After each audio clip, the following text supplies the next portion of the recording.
क्या आपने कभी सोचा है कि एक स्त्री के सम्मान के साथ खिलवाड़ ने दुनिया का सबसे बड़ा युद्ध क्यों छेड़ दिया?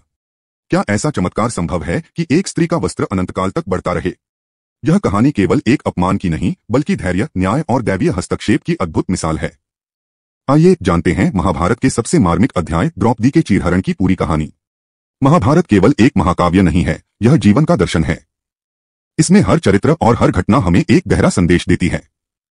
ऐसी ही एक घटना है द्रौपदी का चीरहरण है, जो न केवल कौरवों और पांडवों के बीच संघर्ष का कारण बनी, बल्कि धर्म और अधर्म की लड़ाई का आधार भी बनी। ये बात उस समय की है जब धृतराष्ट्र के राजमहल में एक सभा का आयोजन किया गया था। इसमें शकुनी ने अपनी धूर्तता से जुए की योजना बनाई। पांडवों को बुलाया गया और छलपूर्वक उन्हें जुए में उलझा दिया गया। युधिष्ठिर ने एक एक कर सब कुछ हार दिया, अपने धन, राज्य, भाइयों और अंततः द्रौपदी को भी। जब दुर्योधन ने द्रौपदी को जुए में जीतने की घोषणा की तो सभा में सन्नाटा छा गया। दुर्योधन ने द्रौपदी को सभा में लाने का आदेश दिया। द्रौपदी ने यह संदेश भेजा कि युधिष्ठिर ने पहले खुद को हारा, फिर वह मुझे कैसे दांव पर लगा सकते हैं। दुर्योधन के आदेश पर दुःशासन द्रौपदी को घसीटते हुए सभा में ले आया। द्रौपदी ने पूरी सभा से प्रश्न किया, यह सभा धर्म की है या अधर्म की, लेकिन सभी मौन रहे। यहां तक कि भीष्म पितामह और गुरु द्रोण भी चुप रहे। दुर्योधन के इशारे पर दुःशासन ने द्रौपदी का वस्त्र उतारने का प्रयास किया। द्रौपदी ने अपने रक्षार्थ भगवान कृष्ण का आह्वान किया और फिर एक अद्भुत चमत्कार हुआ। द्रौपदी का चीर अनंतकाल तक बढ़ता रहा।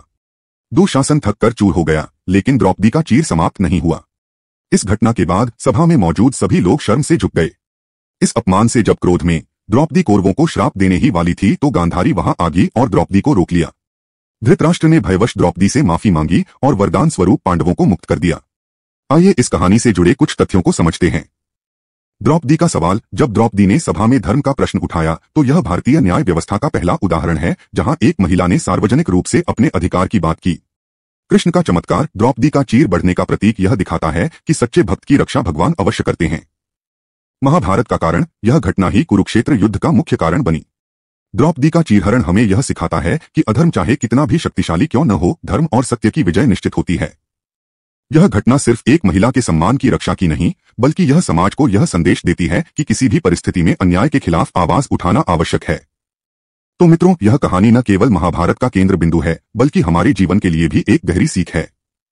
अगर आपको यह कहानी प्रेरणादायक लगी तो हमारे चैनल को सब्सक्राइब करें और इस वीडियो को शेयर करें। हमें कमेंट में बताएं कि द्रौपदी की इस घटना से आप क्या सीखते हैं।